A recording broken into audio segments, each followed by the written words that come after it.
There's something you've been carrying for a long time, now, something quiet, invisible, but heavy. And even when you try to act like it's not there, you still feel it in the middle of the night, when everything else is silent and your thoughts become louder than the world. You don't always have words for it, but you feel it. That slow exhaustion of holding on to something that has already started to leave your life. And maybe you've been wondering if it's just you, if something is wrong with the way you feel. But it's not just you, and nothing about you is broken. This is your sign to let go. Not because you failed, not because you weren't strong enough, but because you've been strong for too long in the wrong direction. You've been holding on when everything inside you has already started to release. And that creates a strange kind of pain, the kind that doesn't scream, but quietly drains you every single day. You wake up tired. You go to sleep thinking too much. And in between, you keep trying to fix something that no longer responds to your effort. And deep inside, you already know this truth. You just haven't wanted to accept it yet. Letting go is not losing. It is finally telling the truth to yourself. There are things you keep in your life not because they are meant for you, but because you once believed they were. A person, a memory, a version of yourself, a dream that changed shape, but you never updated your heart to accept it. So you keep holding on, hoping it will feel like it used to. But it doesn't. And that difference, that quiet change, is what you've been trying to ignore. You don't need more signs. You don't need more pain. You are already there. And the truth is, most of the suffering you feel right now is not from what you are losing. It is from what you are refusing to release. Think about how much energy it takes to hold on to something that is already slipping away. It's like standing in the ocean, trying to stop the tide with your hand. And maybe this is what you're learning right now. Not how to hold on tighter, but how to stop choosing pain in the name of familiarity. There's a version of you that exists beyond this weight. A version of you that is not constantly thinking, waiting, replaying, or hoping. A version of you that wakes up lighter, that breathes without hesitation, that does not measure their worth based on what they cannot control. But you cannot meet that version of yourself while still holding on to what is keeping you small. Letting go will feel uncomfortable at first. That is normal. Your mind will call it loss. Your emotions will call it emptiness. But your soul will call it freedom. And slowly, in that space you create, something will begin to return to you. Your energy, your clarity, your peace. Not all at once, but gently, like light returning to a room you didn't realize had gone dark. And when that happens, you will understand something very important. You were never meant to hold everything forever. You were meant to grow, and growth requires release. So this is where you are right now, standing at the edge of something familiar, feeling the weight of what you've carried for too long. And maybe your hands are still clenched. Maybe your heart is still resisting. But something inside you is already loosening. And that is enough for now, because letting go does not always begin with action. Sometimes it begins with awareness, the quiet realization that you cannot keep going like this and still expect peace to find you. And you're closer than you think.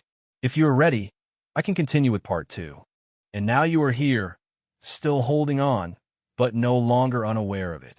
Something in you has already shifted, even if everything outside still feels the same. That is how letting go begins. Quietly, internally, before any visible change ever happens. You don't wake up one day and suddenly release everything. You start by seeing it differently. You start by noticing how much it costs you to keep carrying what is already asking to leave your life. And once you see that cost clearly, you can never fully unsee it again. There's a strange moment in every person's life where they realize they are not actually afraid of losing something. They are afraid of who they will become without it. Because for a long time, even the pain gave you identity. Even the waiting gave you meaning. Even the struggle gave you something to hold on to. But that is not living. That is surviving inside a story that has already ended. And you don't need to force an ending. You only need to stop reopening what life has already closed. Letting go is not about erasing what mattered. It is about finally accepting that it mattered and still choosing yourself anyway.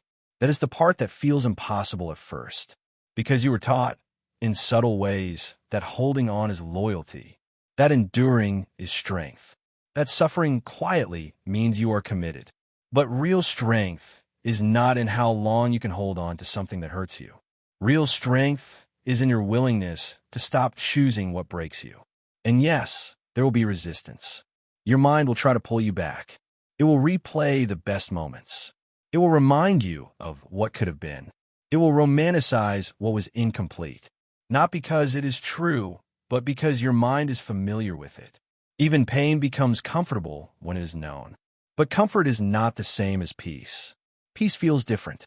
At first, it feels like absence, like something missing. But slowly, you begin to realize that what feels missing is not you. It is. You don't need to rush this process. You don't need to force yourself into instant detachment. You only need honesty.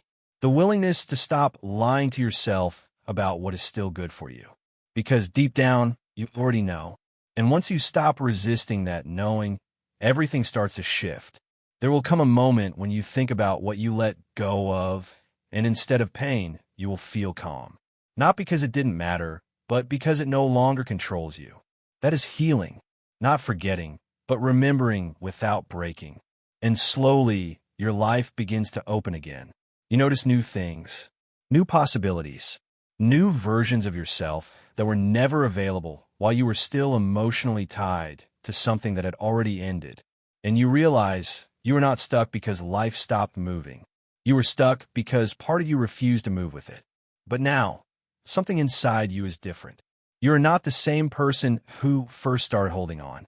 You are more aware now, more awake, more honest with your own experience. And that awareness is what changes everything. Because once you see clearly, you cannot return to unconscious holding on. You can only choose what you do next. And what you do next does not need to be perfect. It just needs to be true. Maybe you're not fully ready to release everything today. That is okay. Letting go is not an event. It is a direction, a quiet turning toward yourself again and again until the grip naturally loosens.